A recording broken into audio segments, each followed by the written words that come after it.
বাকি আপোনালোকে চাই লওকচোন আমাৰ যোৰহাট ষ্টেডিয়ামৰ পৰিস্থিতি।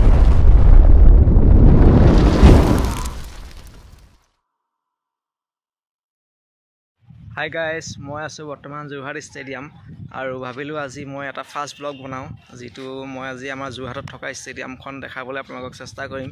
ইয়াত অৱশ্যে এতিয়ালৈকে একো হৈ থকা নাই, অকল প্ৰেক্টিছ চলি আছিলে আৰু আমাৰ আজি অলপ দেৰি হোৱাৰ কাৰণে আজি আমি ইয়াত যিখিনি প্ৰেক্টিছ কৰে যিখিনি প্লেয়াৰ সেইখিনিক লগ নাপালোঁ, সেইকাৰণে আপোনালোকক এতিয়া দেখাব নোৱাৰিম। কিন্তু তাৰ ভিতৰৰ আৰু ষ্টেডিয়ামত চলি থকা যিখিনি প্ৰস্তুতি সেইখিনি মই দেখাবলৈ চেষ্টা কৰিম। আৰু ইয়াত আপোনালোকৰ খেল ইয়াত ষ্টাৰ্ট হ'বই, খেল চলি আছে ইয়াত T20 টুৰ্ণামেণ্ট। সেই টুৰ্ণামেণ্ট কিছু সময় পিছৰ পৰা ষ্টাৰ্ট হ'ব। যদিহে সময় সুবিধা হৈ যায় মই আপোনালোকক দেখাবলৈ চেষ্টা কৰিম। আৰু মই ভাবিলোঁ আজি ইয়াৰ পৰা এটা ফাৰ্ষ্ট ব্লগ ষ্টাৰ্ট কৰোঁ, যিহেতু বহুত দিন ব্লগ বনোৱা নাছিলোঁ আৰু ভাবিলোঁ সেইকাৰণে যোৰহাটৰ ষ্টেডিয়ামখনকে দেখাই দিওঁ, যিহেতু মই যোৰহাটৰে আৰু দেখাই যাম। ইয়াত বহুত কিবাকিবি হৈ আছে, এই দেখিছে ইয়াত বহুত কিবাকিবি চলি আছে। এয়া টিংকু আৰু এইখন ষ্টেডিয়ামখন, আৰু মই আপোনালোকৰ বেক কেমেৰা কৰি ষ্টেডিয়ামখন পূৰা টোটেলি দেখাবলৈ চেষ্টা কৰিম। আৰু আপোনালোকে যদি ভাল পায় লাইক কৰিব, কমেণ্ট কৰিব, শ্বেয়াৰ কৰিব আৰু মোৰ চেনেলটো ছাবস্ক্ৰাইব কৰি দিব। আৰু লগতে আপোনালোকে যোৰহাটৰ যদি ক্ৰিকেট টুৰ্ণামেণ্ট চাব বিচাৰে আহিব পাৰে। ইয়াত চলি আছে ক্ৰিকেট টুৰ্ণামেণ্ট, T20 টুৰ্ণামেণ্ট চলি আছে। এই আপোনালোকে দেখিছে ইয়াত খেলৰ কাৰণে প্ৰস্তুতি কৰা হৈছে আৰু খুব ধুনীয়াকৈ ইয়াত সজাই পৰাই তোলা হৈছে ফিল্ডখন। তাৰ কাৰণে আৰু অলপ কিছু সময় ৱেইট কৰিব লাগিব। যদিহে মই পাৰোঁ আপোনালোকক খেলখন দেখাবলৈ চেষ্টা কৰিম, আৰু যদি নোৱাৰোঁ তেতিয়াহ'লে মই পিছত চেষ্টা কৰিম এবাৰ হ'লেও যেনে তেনে আহিবলৈ।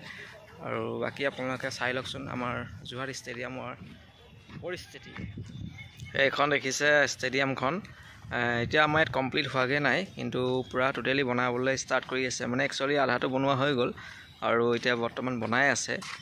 এয়া আমাৰ যোৰহাট ষ্টেডিয়াম, ইয়াত এখন দেখিছে। আৰু এইখন ইয়াত এই মাজত আপোনাৰ যিটো আছে এইখন তাত ফিল্ডখন আছে, সেই তাত ফিল্ড আপুনি দেখিছে এইখন ফিল্ড হয়। আৰু ফিল্ডখনত বেলেগ কাকো খেলিব নিদিয়ে, এখন অকল ডিষ্ট্ৰিক্ট ৱাইজ খেল হ'লে পাতে। আৰু এইখন দেখি আছে আপোনালোকক মই প্ৰায় দেখাই দিছোঁ, অলপ জুম কৰি আনি দেখাই দিছোঁ। এইখন নেট লগাই থৈছে। ইয়াত আপোনাৰ JCC যিখিনি আপোনাৰ ষ্টুডেণ্ট আছে ইয়াতে মানে কোৰ্চ দিয়ে আৰু ইয়াতে প্ৰেক্টিছ কৰা হয়। ইয়াত 3খন নেট লগাই থোৱা আছে, 3খনতে প্ৰেক্টিছ কৰায়। আৰু ইয়াৰ পৰা চিলেকশ্যন হয়, চিলেকশ্যন হোৱাৰ পিছত আপোনালোকৰ তালৈ লৈ যায়, তাত মেটচ প্ৰেক্টিছ কৰাই খেলাই, তাৰপিছতে চিলেকশ্যন হয়। এইখন ভালকৈ আপোনালোকে চাই ল'ব। এইখন যোৰহাট ষ্টেডিয়াম, এইখন যোৰহাট ষ্টেডিয়াম এতিয়া বৰ্তমান মই দেখাই আছোঁ। আৰু এয়া দেখিছে নেট প্ৰেক্টিছ। ইয়াত এতিয়া যিমানখিনি ইয়াত মানে প্লেয়াৰ আছিলে, যিখিনি ইয়াত শিকি আছে সেইখিনি বৰ্তমান এতিয়া ঘৰলৈ গৈছে। এটা ৰাতিপুৱা প্ৰেক্টিছ হৈ গ'ল, আমাৰ আজি অহা অলপ দেৰি হোৱাৰ বাবে সিহঁতক আমি লগ নাপালোঁ। এয়া আপোনালোকে ভালকৈ চাই ল'ব।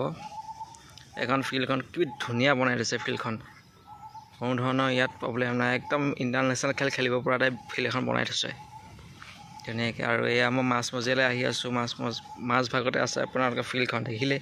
এই ফিল্ডখনত কোনো ধৰণৰ খেল নহয়। আৰু ইয়াত এয়া মানুহে ৰানিং প্ৰেক্টিছ কৰি আছে, যিসকলৰ ইয়াত আপোনাৰ ইণ্টাৰভিউ চলে, পুলিচ হওক, আৰ্মি হওক, SEC যিখিনি কেণ্ডিডেট যিখিনি এপ্লাই কৰিছে সেইখিনি ৰাতিপুৱা আহি ইয়াত দৌৰ প্ৰেক্টিছ কৰে। আৰু সেয়া তাত লং জাম্প প্ৰেক্টিছ কৰি আছে, সেয়া দেখিছে। এয়া আছিলে আমাৰ যোৰহাট ষ্টেডিয়াম আৰু এয়া প্ৰেক্টিছ কৰি আছে, দেখিছে।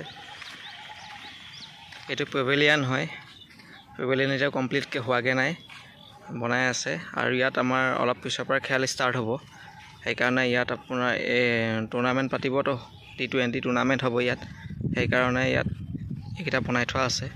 খেলখন হ'লে মই আপোনাক খেলখন দেখাম যদি সময় সুবিধা পাওঁ। আৰু এয়া দেখিছে, এয়াই আছিল আমাৰ যোৰহাট ষ্টেডিয়ামৰ ভিডিঅ'। Bye bye guys.